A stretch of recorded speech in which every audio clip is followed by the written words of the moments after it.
So next up is the experience of having a spouse with motor neuron disease from diagnosis until death, a qualitative study by Solveig, Helga, and Marianne. Hello, my name is Solveig, and I'm a nurse in Landspítali, our university hospital in Iceland.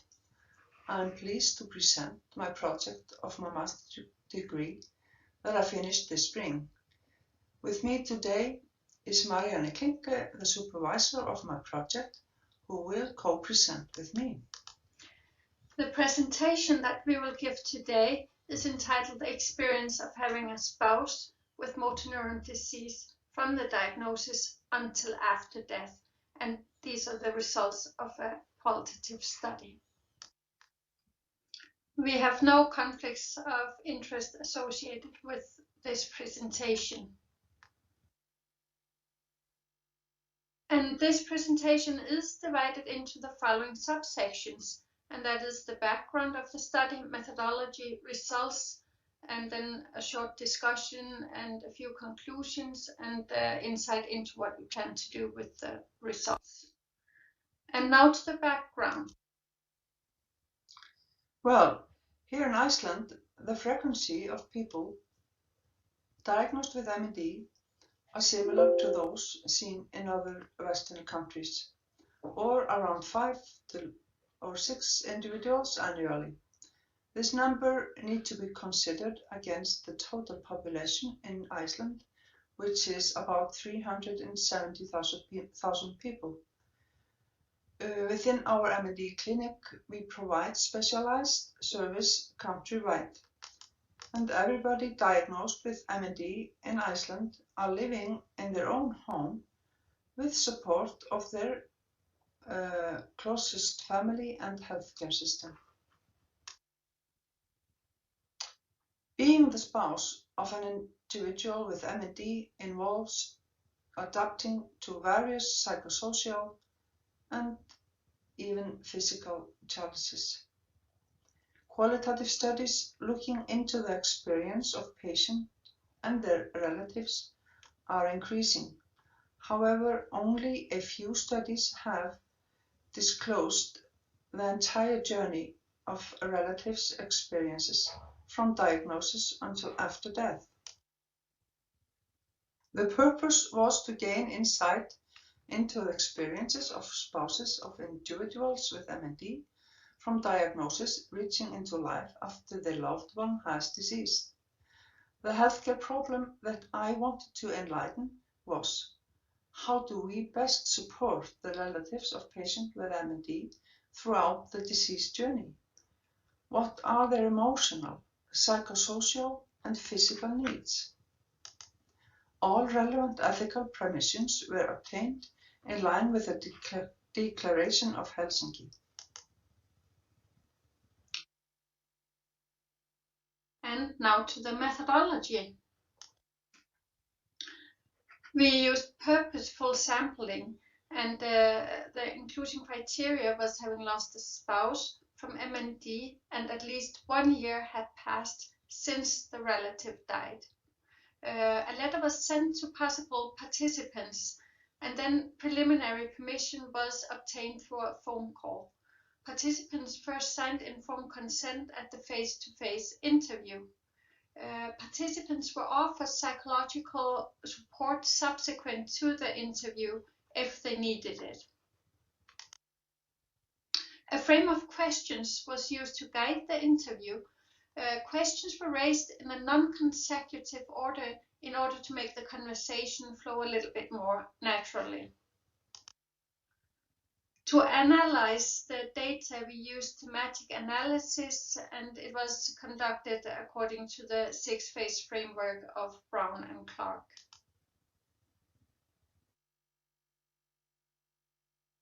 And now to the results. 6 spouses, 5 of those women, agreed to participate in the research study. Their age ranged from 54 to 75 years, with a mean age of 58 years. The interviews lasted from 1 hour up to 2.5 hours. At the time of diagnosis, the age of the MND patients were 49 to 65 years, and they live from 8 months up to 7 years after the diagnosis. 4 of the participants died within the neurological department of Landspitale, 1 in the hospice department, and 1 at home. Time from death when the interviews were conducted were between 1 to 7 years.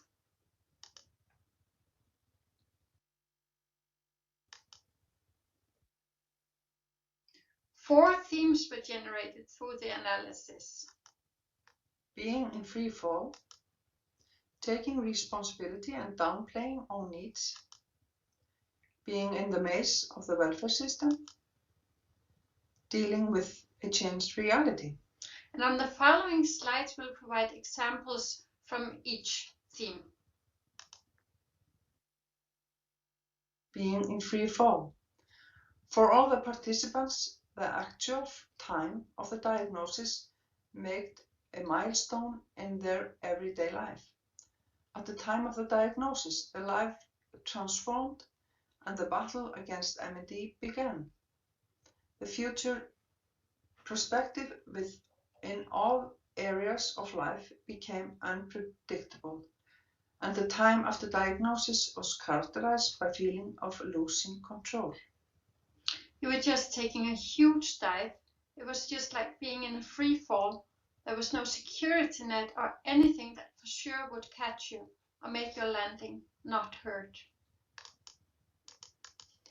In spite of the spouse having encountered quite severe symptoms prior to the actual diagnosis, the diagnosis came as a huge blow.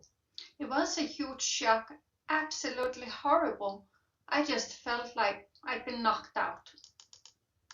The diagnosis and everything that followed shook up the entire existence of the family. Most of the participants did not know exactly what MND was. I had no idea what MND was until they, that is to say the doctor and nurse, explained it. They told me immediately that it was a fatal disease. It was very difficult, but still good to get the truth on the table and what we could expect, even though it was devastating. Initially, the partner's role was limited, but as the disease progressed, the partner needed to learn to manage the disease. Many tasks were extremely unfamiliar, such as assisting with giving food through PEG and assisting with a ventilator. In addition, they often needed to take over tasks that the sick person had usually managed, such as filling in tax forms, cooking, gardening, and car washing, and so forth. In this way, the spouse needed to take care of all kinds of new tasks. I was working 24/7. First, my regular job, and then I came home and had to manage everything there. It was much more than caring for your partner. I also needed to take responsibility of all the stuff he had done before he got sick, just to keep the home running. In order to find required time, spouses often put themselves on hold. I put a lot of things on hold. For instance, going to the dentist or the doctor. He felt insecure if I left. I couldn't just go and leave him like that. The environment completely changed, and the participants did not have 1 square foot of privacy, even within their own home. Our home was overtaken by helping aides and people who wandered in and out of our home to assist. I remember when the first wheelchair arrived, and then another one, and then the bed, then the respirator, bathing chair, and so on. And you discover that all of a sudden you haven't got a single square foot of privacy in your life. Not even hospital admissions provided opportunities to hand over the responsibility of care without being concerned.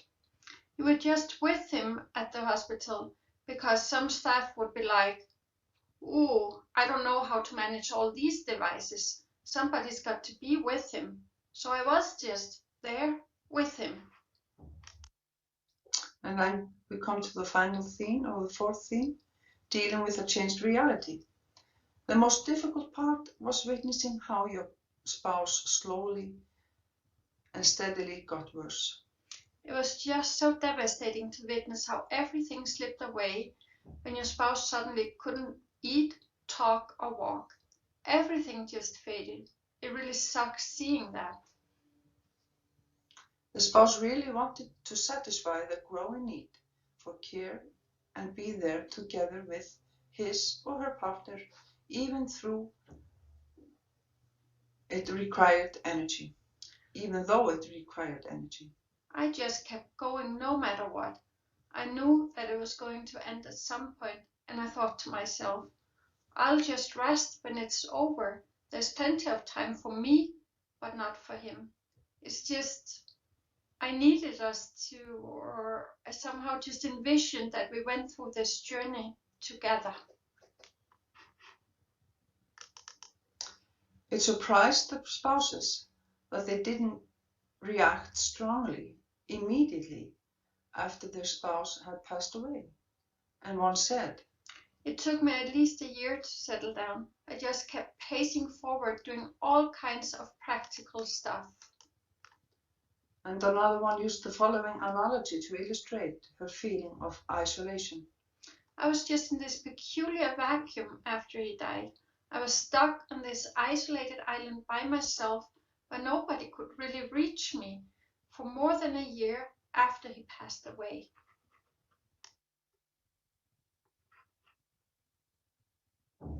Even though spouses experienced emotional strain throughout the illness process, a strong thread throughout all the interviews was that the time with the partner with MND was highly appreciated and precious. And one spouse said, It gave me joy and pleasure to take care of him. And another one agreed with that. Since life gave me this task, I feel, I think we are very close to the flowers somehow. The more we are tormented, the more we strive to flourish.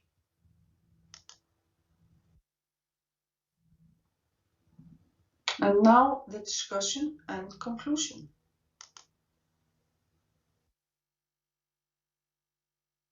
So how can or has the results been used at this point? Well, presenting just the results from the study in clinical settings has already led to new ideas and approaches that we use in the care and involvement of relatives within our MND services. And we are currently establishing a program where we invite relatives to revisit after the patient has passed away. It has helped us to put forth relevant goals for the care of the family as a whole. And we also use the results to inform future research projects. And we are currently developing a clinical assessment tool that can be used within our MND team to evaluate, for instance, caregiver strain. And what we do is that we build upon a modified version of the Sarah Burden interviews, and we plan to add features such as change of home, environment and private space, and spatial freedom, which is of particular importance for MND patients and their families, and also be incorporated into patients' leaflets and other information material. Results are compatible with foreign studies. For instance, the emotional and physical fatigue associated with the caregiving role. In existing studies, however, little has been said about the environment and the home that is the framework around the MND patient and the family. Changes that are needed in the home had a huge effect on the experiences. As the MND progressed, the home was turned upside down and became a public place where helpers came at all hours of the day. Personal space decreased, privacy in a very intrusive way. Then we come to the conclusions. Specialized education and training should be improved for those who care for MND patients and their relatives. Special consideration needs to be paid to the environment of the entire MND family and how to balance the need for support with the need for privacy.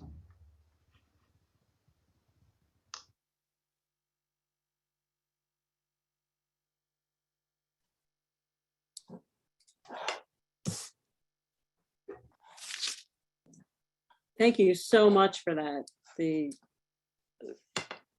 Thank you for being willing to do that study, to take a look back. That must have been helpful, but also very difficult. Mm-hmm. It certainly was, and the thing is that both me and Solveig here, we have been working with MND patients for many years in a clinical setting, and there were still issues that really surprised us. We thought that we knew everything. It was actually going out to get a lot of our own knowledge confirmed, but we learned a lot, and we saw a lot of changes and modifications that we need to implement, and the urgent changes as well. Yes, and I think your idea that of educating other health professionals, I mean, this is definitely one great place to start. You have. I think also we have a huge challenge here because we have all the huge rural areas. So we have, of course, Reykjavik, which is a small area, but when patients out in the countryside, they might not have readily access to specialized services. And it can be really difficult for patients to travel to Reykjavik as well. So we need somehow to build that bridge and make that connection. And I think another issue that really stood up and that actually surprised us a lot was that we really tend to just implement stuff in people's life. They can get a pole here on the wall, and then they can get wheelchairs, and then you send somebody to them during the nighttime, but you don't think about their privacy. And you heard a lot of the spouses describe that they just went out to go to the bathroom during the nighttime, and all of a sudden there was this person standing in the living room. So we just invade their lives sometimes without. Absolutely. And that's why sometimes people don't want to take that. They push back and say, no, I don't want that. I don't want people in my home. I don't want this equipment. Mm-hmm. Yeah.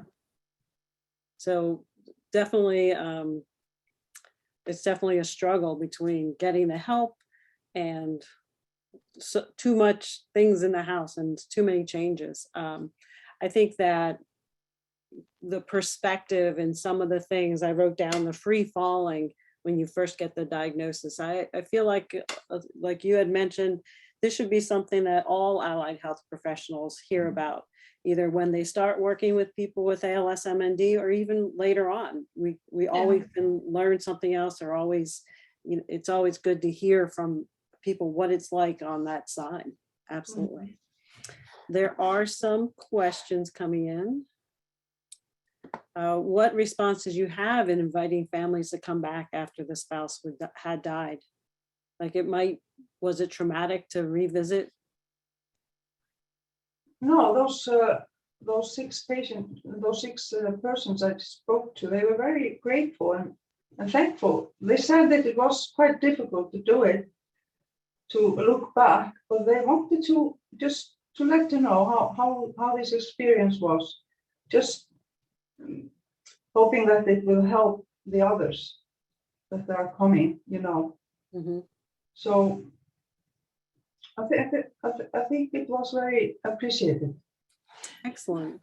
One thing we also talked about was, or noticed, was that I think the spouses, there are so many changes and tasks that they have put on themselves doing the caregiving, and they have it takes a prolonged time before you see that they become really sad or down, and we need to actually follow up the relatives for a longer time than we have done hitherto. Yeah. So were there bereavement services offered to the families afterwards?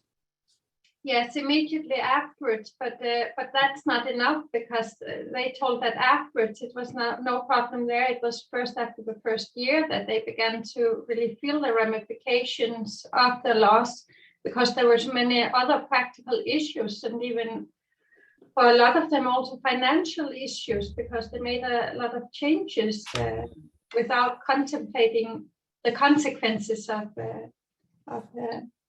using. Yeah.